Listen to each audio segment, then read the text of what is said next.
you to leave the room. They heard We it was a won't bunch of bite lawyers. you. This is about voter integrity. We're nice lawyers, come back. Well, welcome to CPAC 2021. Are you all having a great time? Our panel today is called The Voter Files, and the truth is out there. We're going to have some great questions with our election lawyers today. So, with a raise of the hands, how many think that their vote did not count in the 2020 elections? Well, we're here to dispel some of the myths and hope we bring you back in and tell you what happened firsthand. I'm Marci McCarthy, and I am with the Georgia GOP, and I'm running for the DeKalb County GOP chair. Thank you. I have some fans in the audience. It's awesome. Great to have you all here. And I was also part of the voter review panels the vote review panels in the 2020 elections, as well as the Georgia Senate runoff elections. So I'll be able to tell you my perspectives from Georgia. We all know that the 2020 election went awry for a lot of different reasons, from different experiences. But at the end of the day, what we saw was an abandonment of our election laws, deviations from our election laws. We also saw no controls. We also saw an overwhelming nature of absentee ballots flooding our voter precincts. We're here today to talk about whether your vote counted or not in the 2020 elections. I've got two great folks here. We've got Charlie Spies and Heather Flick, who were election attorneys. And I'm going to turn it over to them to introduce themselves and share a little bit about their roles in the 2020 elections and whether they think your vote counted or not. Charlie, would you like to start? Absolutely. I've had the pleasure of doing election law work for about 25 years now. And the first thing I worked on back when I was in law school, I was working at the National Republican Senatorial Committee, and we were working on the election contest for Louisiana. And so this was the Senate race in 96. And in that race, Mary Landrieu was declared the winner over Woody Jenkins. But at that time, they used things called lever machines. And in Orleans Parish, which is, New Orleans, they would ring the bell.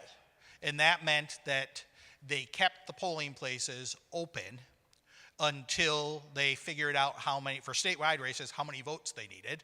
Then they would add the number of votes on to the lever machines that they needed.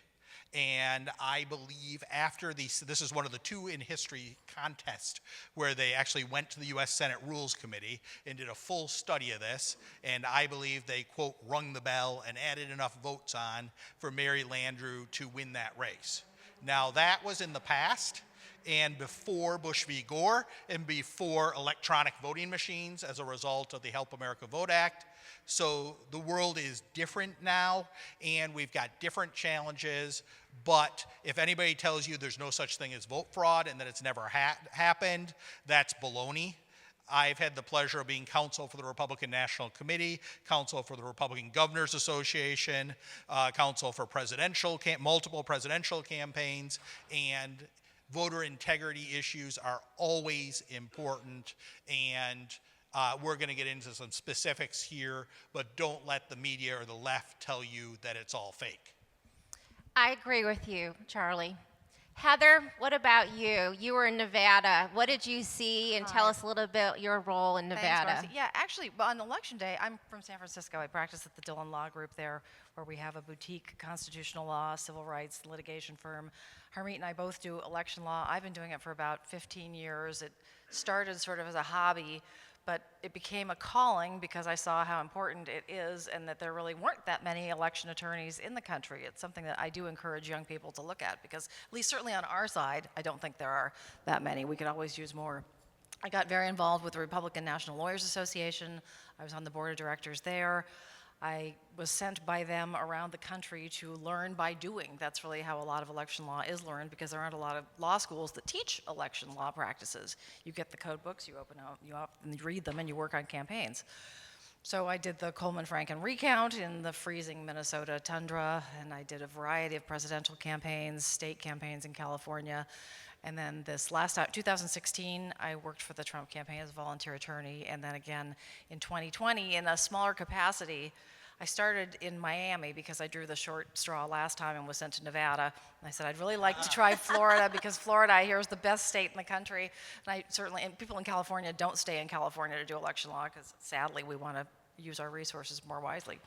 So election night, I was in Miami helping with the Miami-Dade hotline, and everything went pretty well. And we went home, and I thought, this is great. We're going to have the second Trump administration. And I woke up the next morning in my bed and looked at the news, and I went, my jaw just dropped, like a lot of you probably did. And I said, oh gosh, here we go. And we kind of knew this was coming, but it was nice to be in Miami. So after that, I was called to Nevada. I went to Nevada, and I helped with the Nevada team a little bit as a volunteer attorney. But we also have later, if you guys have questions, a lot of the Nevada litigation team is here, including, I think, Jesse Banal, who was our lead attorney, who's right there, who's testified in front of the Ron Johnson's committee.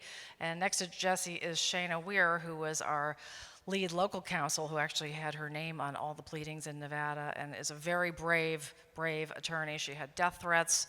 She's lost clients. She's been harassed by members of the Las Vegas Bar Association, if you can believe it.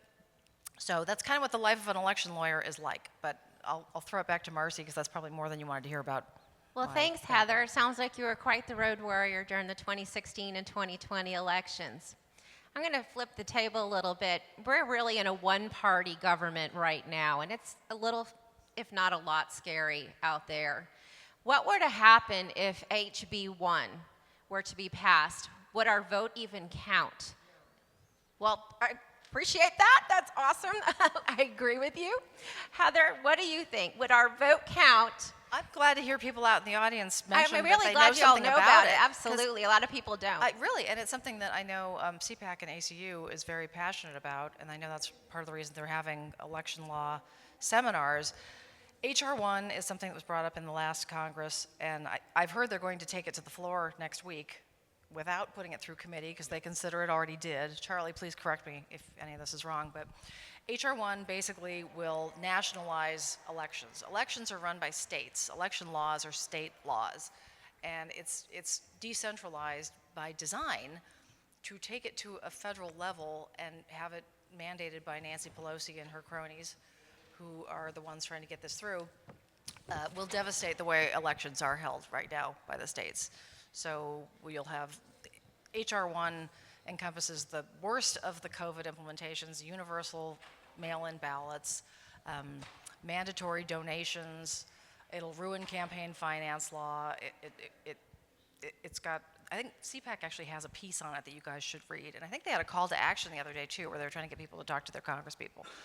HR 1 will take so much power and nationalize the way elections are run that the states probably won't be able to get it back again. And I think it's existentially problematic to our party, to our candidates, and to having fair and open and transparent elections. And just one example on HR 1 of how it impacts, I believe, conservatives uniquely, is you talked about the retaliation on attorneys.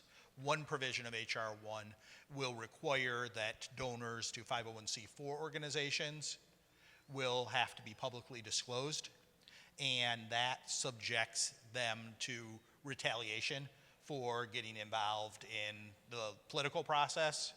The original case on donor disclosure goes back to the 1960s and is an NAACP case, and it talks about how donors to the NAACP did not have to be publicly disclosed because there were threats of retaliation against them. And I agree with that. And actually, the ACLU has been pretty good on this issue of fighting for anonymity for donors in the political process. What HB1 does is it's going to make donors to conservative groups have to be disclosed, and you can bet there's not going to be any retaliation if you're giving money to, a left-leaning group. It's only going to be our people that get impacted here. Well, there's already lists being formed in various websites and everything like out there, so that really does violate privacy and security laws and really puts Americans in danger. What are some other pitfalls that might be in HB1? And I also would like to add, this is the first one of their docket, so in a Democrat majority Congress. So what should we aware of in calling our congressmen out there to tell them, certainly we should be telling them to trust but verify our votes, but tell us what we should be telling our congressmen when we call for them. Gosh, I hope they all know what the bill is and what is in it. It's that frightening. I heard Tucker Carlson talking about it several weeks ago, but I really haven't seen much in the media, so I hope this conference brings it to the forefront again. One of its most dangerous provisions is a private right of action for violations, which basically will allow Democrat activist attorneys to sue on behalf of allegedly wronged plaintiff voters for questionable violations and get money for it too. So it's a self-funding law the way it works, and they get enough money anyway, and we have a hard enough time raising money for our election integrity projects. This will actually be, it's sort of like the way the trial lawyer would do something, and it becomes a full employment act for activist Democrat law firms, in my opinion. I think it's one of the more dangerous parts of it. Charlie, do you have anything to add of any hidden little pitfalls in there? Another provision, at least that they've talked about, is changing the structure of the Federal Election Commission. So the FEC is currently set up with 6 members, no more than 3 members from any one party. And in order to take enforcement action, you have to have 4 votes, which means it was intentionally set up in the 1970s to not be partisan. And that meant that you had to have bipartisan agreement before you could enforce violations against somebody. The result of that has been that it's on probably 90 to 95% of issues, the commission agrees and it's unanimous, or you get 4 or 5 votes. And so simple things like if you don't file your report on time, or the things that everyone agrees you're supposed to do, then they enforce. However, the left has wanted to really have this agency create new law, not follow the law, but create new law on coordination and going after usually conservative groups. And it hasn't done that because of the way it's structured. What Democrats are trying to do is change that to a 5-person commission where the president of whoever's in power would get to select the chairman, and that chairman would have the deciding vote, which means you'll have a lot more enforcement. And that doesn't, right now you get enforcement for the things everyone agrees on, but that's going to make it yet another partisan group, which I think is going to be really dangerous. Maybe good for our defense practices, but not good for people. I'd rather go back to corporate law than have to fight these battles. Well, let's shift gears down to the state legislatures, because in Georgia right now we're hopeful that they're going to hold the line. We have a Republican-dominated Georgia legislature, but a lot of places don't, but a lot of places do, and there's a plethora of legislation floating out there. Quite frankly, it's quite overwhelming for people to understand, and the Democrats would like you to believe it's about voter suppression, just making it harder to vote. And the one that puzzles me the most, since your voter registration does have your race on it, it just also has identity politics built into the fact that we're trying to prevent minorities from voting. But the reality is, it's about trust but verify your vote. In that, we are trusting the voter, but we also need to verify that your most sacred right as an American is a voter. So I hope you remember, trust but verify your vote. With that said, there's a lot of legislation, as I mentioned, out there. If we can tell our folks here today in our audience and watching us at home, if they can go out on Monday and take their anger into advocacy and action, what can they go for and tell and champion around restoring faith, integrity, and trust in our elections. Charlie, would you like to start? Sure. I'm going to tell a story about Michigan on Election Day and about how Governor DeSantis has actually solving some of these problems. They're not in Michigan, but they are down here in Florida. So I was John James's counsel, the Senate candidate in Michigan, and I spent a couple weeks after Election Day in Wayne County, which is the largest voting center in Detroit, after the election. And some of you may have heard that, hundreds of thousands or boxes of ballots showed up at the TCF Center in Detroit. That's basically not true in that it was greatly exaggerated. But what did happen was about 16,000 votes showed up at the TCF Counting Center at around 3 a.m. And what all the people running the elections say the reason that those showed up is because in Michigan, they, for the first time, had drop boxes. Detroit is a large geographic area.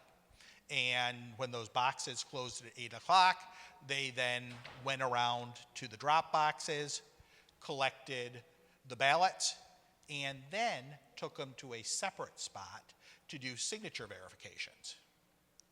In Michigan, you don't have any observers for signature verification on absentee ballots. So that meant that, between the hours of 10 p.m. or 11 p.m. and 2 a.m., they were going in a location, they were going through and doing, supposedly doing signature verifications, although also under special COVID provisions. Michigan Attorney General had by fiat said that they were going to have a new presumption that signatures were valid. So that means that the people, I question whether they were even verifying anything at all, and they might have just been presuming they were valid. Then, after those signature verifications took place, they dropped the ballots off at the TCF Center. Now, I am not saying anybody did anything illegal here. They apparently followed Michigan law, which does not require there to be observers. A lot of people are, this has caused a lot of skepticism and concern, and I believe Michigan law needs to be changed to allow observers during that absentee ballot verification process. And this is one example where Florida, as it so often does under Republican leadership, it is Jeb Bush, after the fiasco in 2000, implemented election reforms, and elections are now well run in Florida. And when they haven't been well run, it's been local, Broward and Palm Beach County clerks. Governor DeSantis fired the ones that were incompetent, to his immense credit. And about a week ago, he came out with a list of reforms. I would recommend that folks look at that. One of his reforms is more transparency, so that you both guarantee there are observers during the counting process, and also enforcing the ability to not only saying legally do you have observers, but saying that they can't be 20 feet away where they're too far away to see, but actually it has to be real right to observe. So this is an example where in the states, I think Florida is taking a great leadership role. And I think everybody has to just use some common sense here and think about it. How could anybody oppose transparency in processing election results? How is it legitimate for anybody to say, oh no, that's a bad law, Governor DeSantis, you can't do that. Oh no, Pennsylvania, I wasn't there, but you can't even go in to watch, or you can't in Detroit, or you can't in Nevada, or Wisconsin, or wherever. To me, it's insane that we're even having this conversation and that there's even another side to the debate, because there is zero reason that there shouldn't be complete transparency in the ballot chain of custody. I mean, in Nevada, we had the ballots came in, mail-in ballots came in. They were taken to 3 different locations. They were taken in a truck that nobody was watching them except the drivers, took them to one place, took them out of the envelopes there, then separated them, took them back to another place, counted them there. How can you know what the chain of custody was, really? And then you bring in drop boxes and places like that and ballot harvesting. There's not a lot of control. There should be quite frankly, I think we should be able to watch on TV, watch people process the votes. They're civil servants, they work for us. We should be able to watch their work. When government employees create documents, you have Public Records Acts and FOIA and ways that you can see what they're doing and see what the government works for us. So to me, there's absolutely zero counter argument to having transparency in processing elections. I don't know how anybody can even hesitate to say that. I would like to add, in DeKalb County, Georgia, I might have mentioned before, I was a vote review panelist. And what happened in the general and in the runoff elections was the duplication and adjudication of ballots were done differently than in the presidential primary election. I'd like to tell you a little bit about the duplication of ballots. Duplicating a ballot is when the scanning system has an inability to read what the vote is or the ballot is. It may be a part of the ballot or the ballot in its entirety for a variety of different reasons. But what it requires is a hand duplication to a pristine ballot that can be read by the scanning process. In the general and in the special Senate elections in Georgia, we had nonpartisans participating in that voter review process along with bipartisans. But what was the most disturbing part about the whole thing was we had election office workers duplicating ballots in a different location outside of the vote review panel supervision, acting as a vote review panel themselves. And we only saw exceptions to the rule when they decided that that ballot couldn't be processed or duplicated in a one-to-one relationship. We, as bipartisan review panelists in the primary, were duplicating that ballot, and it was a tedious process, but it was an honorable process, and it was fair, and there was integrity, and there was transparency in the process. So we went from the general and Senate elections into a back room and having election office workers duplicate ballots. And that isn't clear ultimately in our election code. My hope is our legislator takes action and amends the election code for that. Additionally, in Georgia, most people don't know this, but we spent $90 million on brand new state-of-the-art voting machines. The UCAVA and military ballots are incapable of being read by the scanning systems, so they have to be hand duplicated. In that, every person in our military and an expatriate did not have their vote directly inputted into the scanning systems, but had them duplicated in a back room during the general and special elections in Georgia.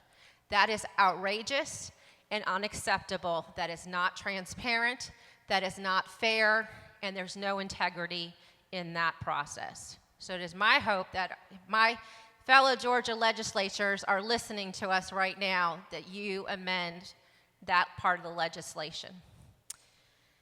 So I'm going to move on because I think it's really important that we re-energize the base and restore fitness into our elections. And that means faith, integrity, and trust. We need to take our anger and turn it into action and, more importantly, advocacy. And we've also have to trust our election process again, because actions do have consequences. So does inaction having consequences. In Georgia, during the Senate runoff elections, people stayed home. So their inaction and the fact of the matter that they did not come out to vote cost us the Senate majority and 2 Senate seats in Georgia's elections. So right now, in my constitutional district, I'm in the Georgia 6. I have a Democrat representing me and 2 Georgia senators that are also Democrats. I'm not happy about it whatsoever. But we've got to get people going back out there, stop being angry, make those changes meaningful. We have to put trust and verification in our voting. Heather, I'm going to start with you. With the folks here today and the people at home, how can we restore that fitness into our elections nationwide? I've been saying this for 15 years, and it hasn't caught on other than on the Democrat side, unfortunately. But the Democrats are far better organized than we have been, and I think it's been problematic for decades. We need to take that back now. You just can't be inactive. I mean, Marci's completely right. You can't say, this was so bad, I'm not going to participate anymore, I'm going to let things get worse and worse, and then, the whole thing will fall apart. If things like now HB1 get passed, it will be impossible. We still have to do whatever we can possibly do to fight it. I mean, I think it's inherently unconstitutional. That's another story. But we still have to fight day to day on the ground. One of the things that I've recommended forever that nobody's ever done, all of us should work for elections departments on election day. In Nevada, when they had this new law that they passed 90 days before the election, it was called AB4, which is what mandated all the universal mail-in ballots in Nevada, which overwhelmed the system, opened up a lot of other doors to problems, something we sued on there twice. They had, how many workers were there? There were 37 workers, I think, in the full-time employees in the Clark County Elections Department office, which Clark County is Las Vegas. It's big. Clark County is a big place. There were 37 full-time elections office employees. They hired 10,000 temporary workers in Clark County alone to run election day operations. That included early voting locations out in the field. You could have all been some of those people, and you would have at least had eyes on the ground and been able to participate. When we're not allowed to have observers observe from this far away or however, if we're actually working on the process, at least there's some transparency. And I think it's your civic duty. I know everybody's busy. I know people have childcare issues, but it's not one day a year anymore. There's not election day, there's election month, and that's a whole other nightmare that I'm happy to talk about for, ad nauseum.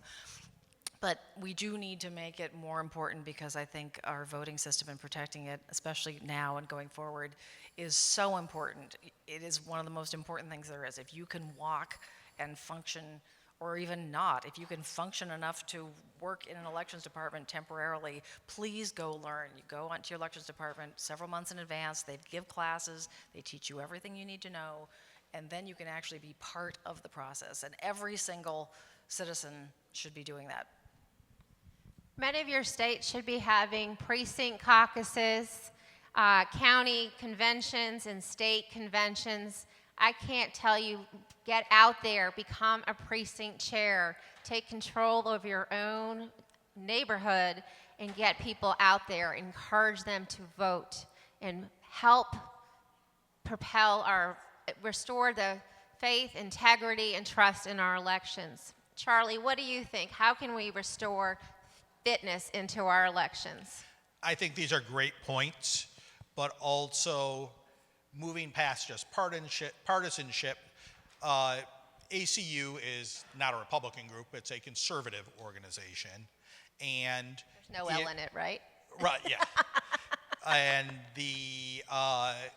if you look, and sorry, I'm going to keep giving Michigan examples, but I think they're illustrative of under Michigan law at the TFC Center, when they were counting the votes, they were allowed to have 125 Republican observers and 125 Democrat observers, and they were all credentialed by the parties. However, you were allowed to have an unlimited amount of nonpartisan observers. And that meant that when they saw how close the election was, the liberal groups, and led by the former Democrat Party chair, bussed in nonpartisan people, and they swarmed the place with nonpartisan observers. And then we had somebody watching them be trained, and they were trained to go stand in front of the Republicans and block them from being able to observe. And then, just to make it more fun, they were also trained that if a Republican tried to get close and see what was going on, to scream COVID. So then the Republicans would get removed from the place. So there's a couple points here. One is, yes, Democrats, bad actors, not fair. But second, they took advantage of the system. This wasn't illegal for them to swarm the place with nonpartisan observers. They were organized, and their ideological groups were out there. And shame on us for not taking it seriously and not having more nonpartisan groups and our people at the polls. And there's all of these examples do not mean, by the way, that the election was stolen. It means that they were out there active and energized and had a message that got people to the polls. And so I found, all the people that raised their hands and said their vote didn't count. Part of my reaction to that is we need to instill trust in the system and we need to change some of these laws. But more important is not the lawyers here, but all the political professionals and the politicians and the candidates to have a message that drives people to the polls and that we win by such a margin that it's not going to make a difference. I mean, in 2016, President Trump won by a large enough margin that any of these issues were a moot point. So let's not, don't sit on your hands, get out there, change the laws this year, but then in 2022, we've got to take advantage of the laws, whatever they are, and get out there and vote. And Charlie's right. If I can just tag on to that for a second. I mean, remember back to 2016 when Madonna and people were standing out there saying, this was not a legitimate election, he's not my president. And they had 4 years. 4 years they knew they were going to fight like they did in 2020. They worked on that in a very organized, coordinated way, like Charlie said too, and like Charlie does, they instigated litigation and they had laws rewritten and they were very thorough. And again, I can't say enough, they were very, very organized and coordinated in the way they structured the process. I'm kind of an operations person, so the structure of the process was ready to go, and we were reactive again. And you can't, election lawyers do a lot of their best work way before the election happens, right, Charlie? Absolutely. And once it's election day and you're looking at either a recount or, in our case, an election contest, it's even worse because you look at the calendar. Election day is in November, right? You've got a very small window. The votes have to be certified first, then you file your contest. By the time you get to when you're actually going to be taking evidence and depositions, it is literally Thanksgiving. So you've got a 4-day holiday when no government people are working, you can't find witnesses, you can't subpoena people. If you do, the experience they had in Nevada was that a lot of the government workers they said they weren't going to respond to the subpoena. In the case of the federal postal workers that they had who'd come forward as whistleblowers and said, we are willing to give testimony if we're subpoenaed, they subpoenaed them and the federal government stepped in under this thing called TUI and said, no, you can't do it that way. You can make a request of their agency and maybe a month or two later we'll get back to you with a government lawyer who will oppose having them deposed. So the calendar and the way we run things too, you really do have to be prepared way in advance, because if you're going to be reactive election day and after, frequently we've seen that it's kind of too little too late. Even when it's done very well, which we had great cases, you had great argument, we had really good evidence that the judge just didn't listen to, unfortunately. But a lot of it is fought by experts who do it way ahead of time. What we were taught as poll watchers, absentee ballot observers, vote review panelists out there, is to, when we saw something, say something. But unfortunately, for many of us that saw something and said something, we were called liars. They didn't believe us. By the same people that we helped tirelessly to elect at the end of the day. So restoring our fitness into our elections is going to take a lot of work, a lot of repairing, and a lot of heavy lifting, because I know there's a lot of anger, especially coming from Georgia, in where we go in 2022 and 2024. But everyone here today wants to make sure that our next vote counts and the vote after that counts. Heather, what can you say to our audience today? The one thing to make sure that our vote counts in the years to come. Well, the thing I said a little bit earlier, I would be redundant, but I do think everybody needs to get involved in the elections operations processes and go work for your elections department, not just as a precinct captain to get out the vote, but actually to work for the elections department in processing the votes and counting the ballots verifying signatures and things like that. Obviously, being involved and knowing what's going on and speaking about it is important. Talk to your neighbors. You know, it seems like a lonely place these days for some of us, but once we start opening up, we find people who have a lot in common with what we do. In fact, one of the things I was going to ask her, how many people in here voted by mail? Not many. Okay, it's a self-selecting audience. Republicans tend to vote in person on the day of, and that actually is, they knew Conservatives that. generally They knew that. do, I think. Yes, conservatives and libertarians generally do. Can I push back on that and say, Yeah. yes, that was true in 2020, but before that, we always won. Fair enough. Republicans used to win absentee voting. Yeah, absolutely. And I think, sorry to interrupt, but No. we've got to go back to that. Like, the deal is early voting's not going away. It may get tweaked in the system, but it's not going away, and we've got to take advantage of that. And telling people not to vote early is, cutting your nose off to spite your face. It doesn't work. In states that have had it, like Colorado, Republicans do just as well as Democrats do. So we change the system, make it so we're confident in it, but then encourage people to vote using the laws we have.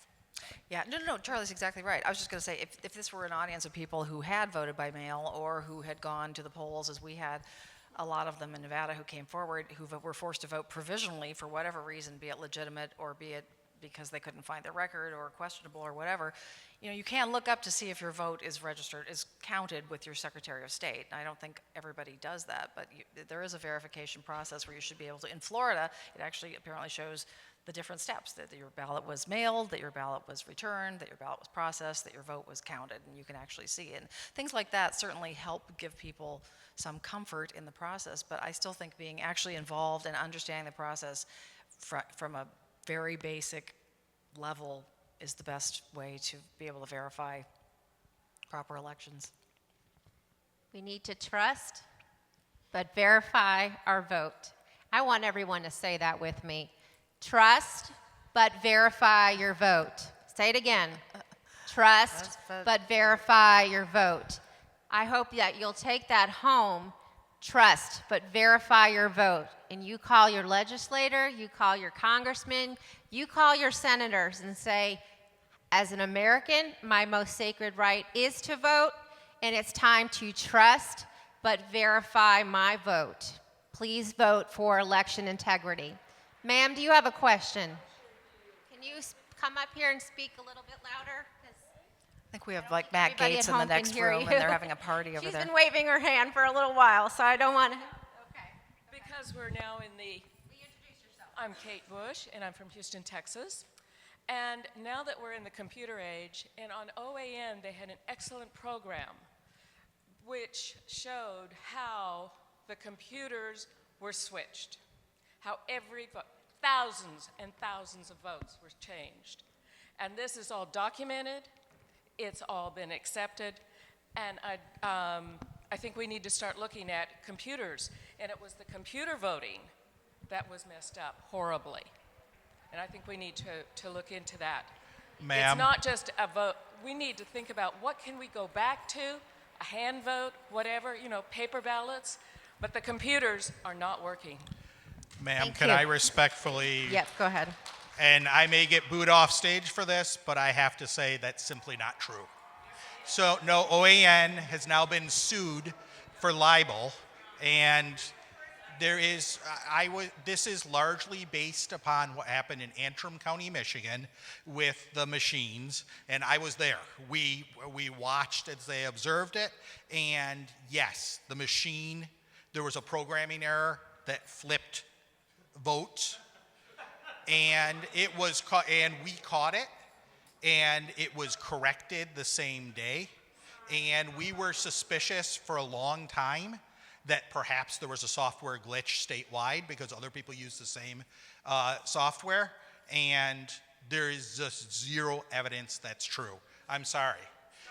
Let's win the elections Go ahead, and Heather. not get worried about things that aren't true. I'll just say, ma'am, for instance, in Nevada, we had an order from the court that was to allow us to go inspect some of the voting machines.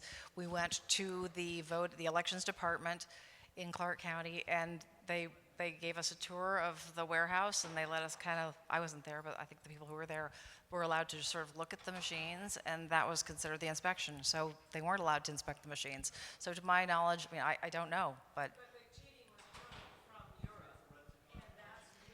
that's certainly been alleged. It's just no one's ever been able to prove anything. No That's one's the been problem. able to prove it.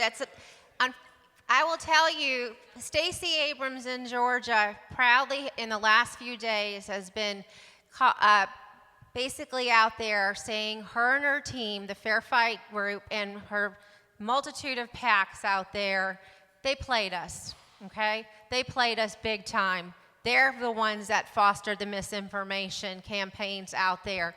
They're the ones in Georgia telling Republicans to stay home because their vote didn't count. It was the Democrats and Stacey Abrams that was fostering that misinformation. What I saw firsthand in the vote review panels, there were no controls in the technology to audit and check and balance. So we had the ability to change votes within the vote review process. Were they changed? I don't know, because there were no controls, there were no audits whatsoever. We can't go back and see what we did or what anybody else did. And I think this. But to be fair, the votes were counted 3 times in Georgia. We had paper And you had receipts, paper and exactly, machines. exactly. And Exactly. I agree Wouldn't with there you. be evidence of just one vote being flipped? I agree with you, Charlie, If completely. you look at it from a philosophical So perspective, it's in the vote review process and the adjudication, and I'm not saying it was done, but the fact of the matter is, as a vote review panelist, we could sit down in front of the computer. Nobody knew who sat there and who made modifications of the voter's intent. That's my saying. I'm not saying it was done. I'm saying there was no checks and balances to audit that. But that's very different You're what not this saying woman. the actual vote. You're saying observing the counting of the votes. No, I'm talking when the scanning system has the inability to read and process the ballot, it goes into something called adjudication. So that in itself, there's supposed to be a bipartisan review panel. One is a Democrat, one's a Republican. And when you're doing it on the computer in Georgia, you have the ability to change the vote of the person that of the ballot. You have to agree on it to change it.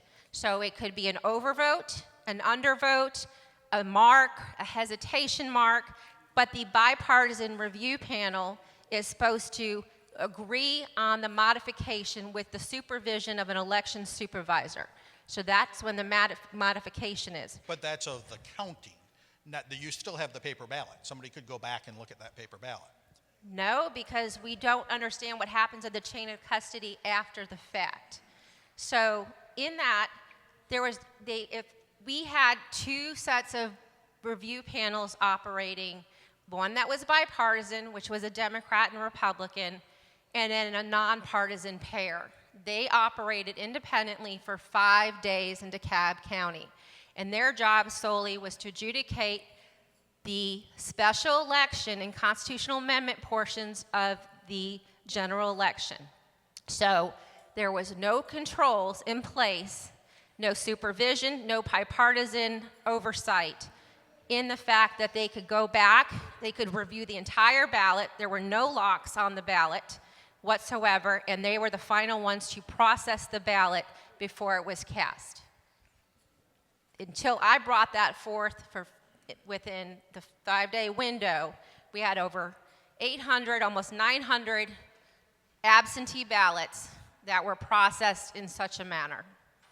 if it doesn't, it all goes to transparency. I mean, Exactly. I think even Charlie would agree that it goes No, to I totally agree. That's very different. We wouldn't with be that having young this lady. conversation if there's If, transparency. and so Exactly. if you're in theory, look at it from, like I was going to say philosophically, it's like having observers being able to actually see ballots being processed. If you had voting programs that were open source, that people could look at the code, that you could see why is there even an algorithm in a voting machine? I'm not sure I know why that, but I read newspapers. I like paper. I like old-fashioned things that I can touch and feel, and records that I can keep. And maybe that's just I'm dating myself, and I know the world is changing.